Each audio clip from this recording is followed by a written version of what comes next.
Alright everybody, so let's start what we were going to do before, which was just review everything we did earlier in that hour-long video.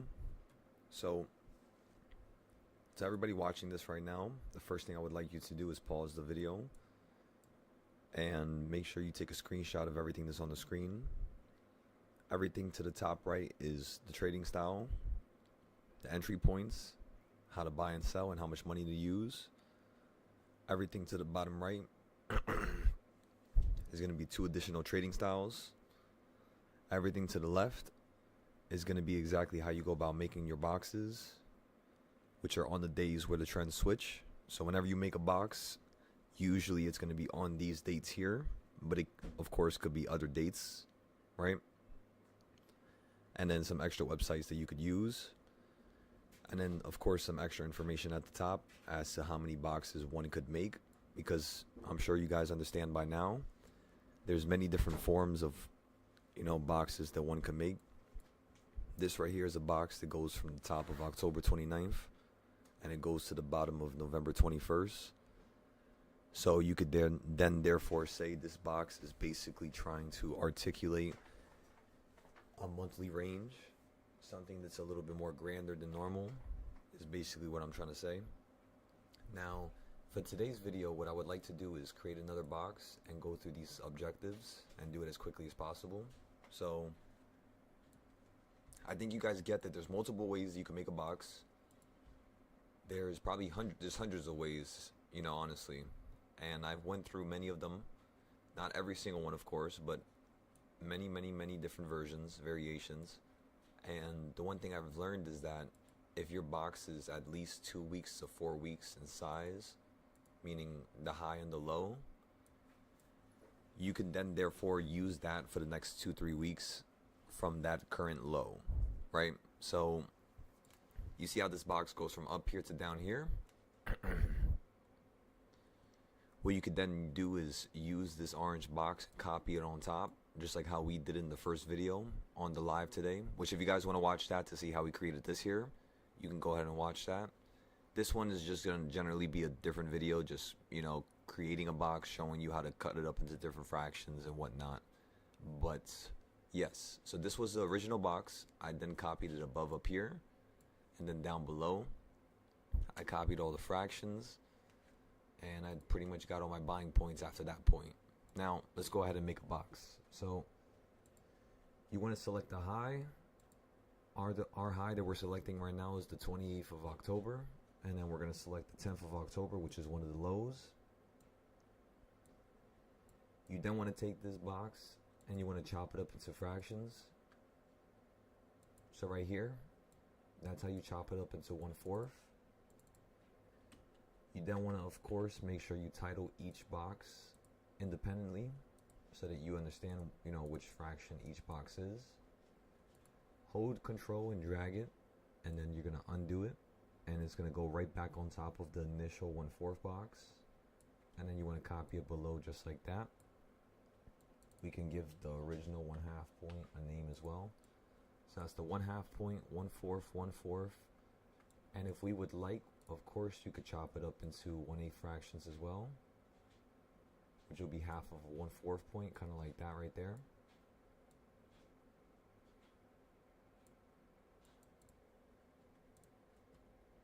Change that to 1/8, make it a little bit smaller, copy it below.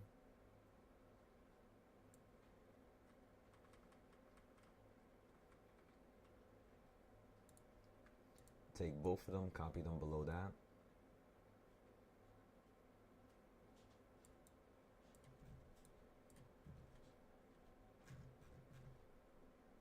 And by the way, in terms of a time frame, you could do this on the 15-minute. You don't have to do it on the 1 hour specifically. Right there, we were just doing it on the 1 hour, but it's not too necessary, honestly.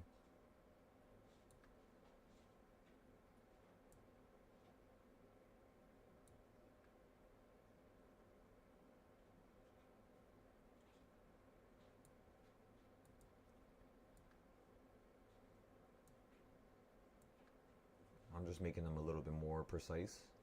That's all. Okay, anyways, now you have the 1/4 points, you have the 1/2 point, and you have all that good stuff. Now, when the market falls down a couple days afterwards, do you see how it holds right here, which is basically the 1/2 point? You do fall down a little bit lower, and you specifically hit the 1/8 point, like almost perfectly.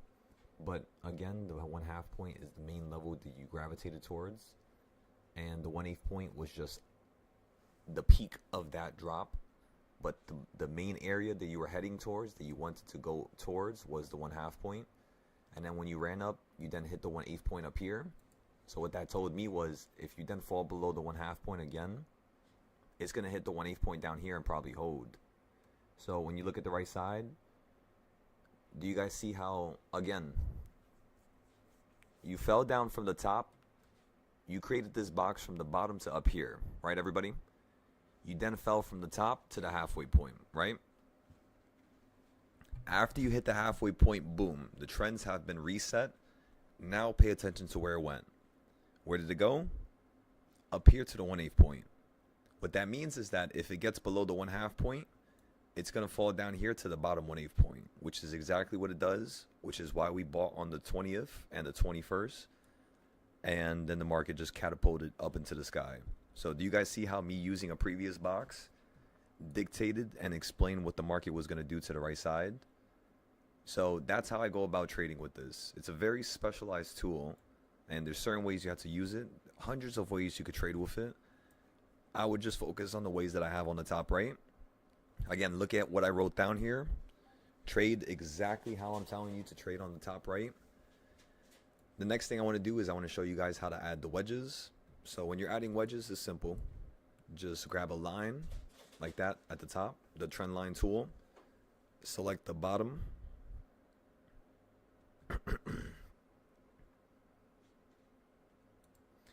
After you select the bottom, the next thing you're going to do is select another bottom like right there, and then just bring it all the way up. The next thing we're going to do is we're going to use a line from the top, and we're going to select these highs from right here, because remember, we're trying to act like this was before, this was not after the market, did something that was too crazy. And we're going to make this line just touch the highs of over there to the left side. And the one thing I want you to pay attention to is, after you have this box and you have these areas here, after you hit the midpoint down here, after you run up to this quarter point up here, look at how useful these lines were. When you ended up falling down to the 1/8 point down here, before you fell down to this one, and you held, when you ran up to this 1/8 point, you ended up holding on that line for a little while. Like literally, that was like 4 or 5 entries you could have got into on a 0-day scale. Can you guys see that? You could have gotten into calls here and here. You could have gotten into calls the next day here, here. You could have gotten into puts here. So you want to use these lines because they're very useful. A couple days later, puts here, then calls here, right? And if you look at the line at the bottom, you hold here, and then you hold here, and then you hold down here. So, but then again, that line was after, so you can't look at that line. You only can look at these lines right here at the top. And then, you know what? Let's go ahead and create another line, right? Since you have these highs, let's look at this green line over here to the right side. How has the price action been working with it? And again, these wedge lines are just going from tops to tops, bottoms to bottoms, and that's it. You know what I mean? It does end up being a lot of lines if you're drawing all the wedges. So we could delete these because they're old now. And then we could keep the ones that are currently on your screen because they're basically the newer wedges, right? So you have a wedge from up here, touching this high, then this high, and then this high, which explains what's going to happen down here, as well as what can happen if the market falls down again. This looks like a really good area to buy calls at, right? For a nice little U shape right back up to a higher high. If you fall below this area and you get below this bottom here, we're just going to play puts going down lower into this bottom bit, where we could then play calls for a little nice jump. Nothing too crazy, but something small. Okay, everybody, so boom, objective 1 is complete. You understand that there's multiple different boxes. You understand that you can make them from different time frames and different days of the week. You understand that my favorite ways to make boxes are using the beginnings of months and the end of months, as well as you understand how to create a box, I told you all to copy all the text you see on my screen to your screen, so we went over that. We broke it up into fractions. We did not add the text.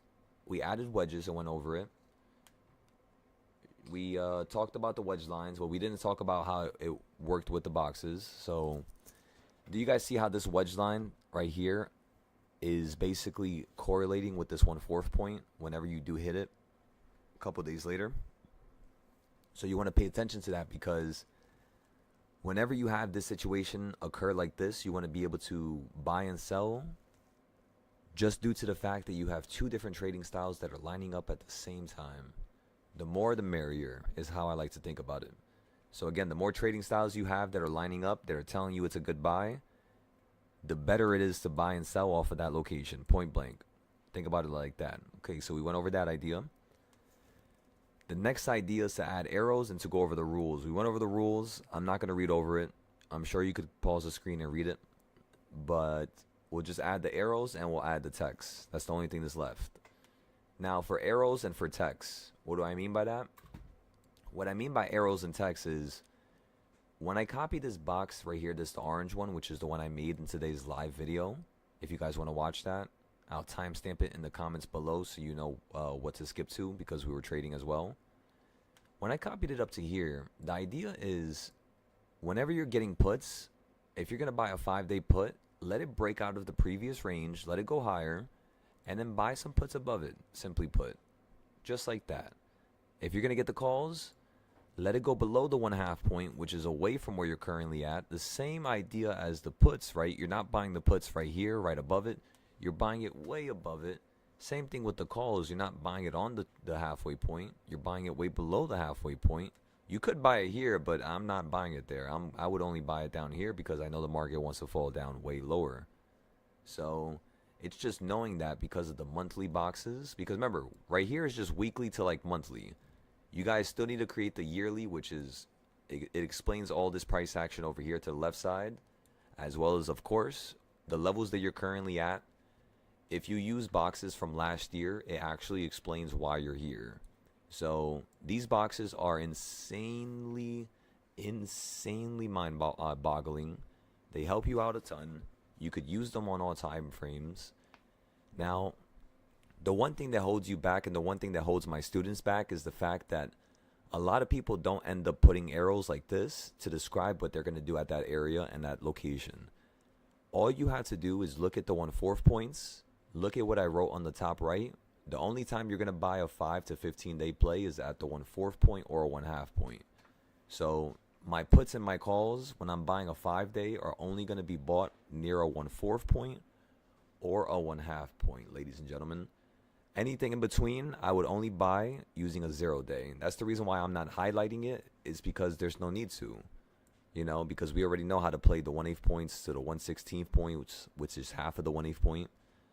So the next time I would get a 5-day put would be, for example, up here and then right up here.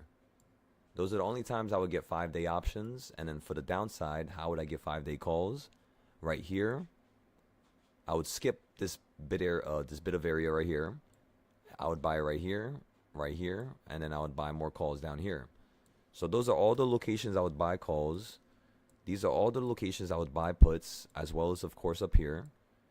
And that's pretty much all. Does that make sense, everybody? You just got to change the text, change the prices for where this currently is at. Like, put your mouse on it, look to the right side. It's at 709. You know, change the text, make it look good. And then remember, whenever you're buying contracts 5 to 10 days to 15 days out, you're only going 2 to 4 to 5 strikes out, you know? That's pretty much all you got to do, everybody. Now, again, let's review everything. We created the trading style, which was the box. We split it up into fractions. We told you how the market likes to pay attention to those fractions. So whenever you're buying and selling, you're going to use this to the top right. Read it, go over it. Whenever you're at a point where you're touching a wedge, which is on the wedge trading style to the bottom right, recognize that you want it to line up with your boxes. Same thing with the boxes. Whenever you're buying off the boxes, try to see if there's any wedges that line up close by, because you might want to focus on buying at the location where they both kind of are mingled together. if it's close. You know, if it's something that's close by, you might as well just wait for it. All right, everybody. So I think that'll be all for today's video. It was 15 minutes long. I just wanted it to be 5 minutes, but it ended up being 15. So I think that's fine because we went over a lot of information. I showed you how to make the box. I told you that we made this box today.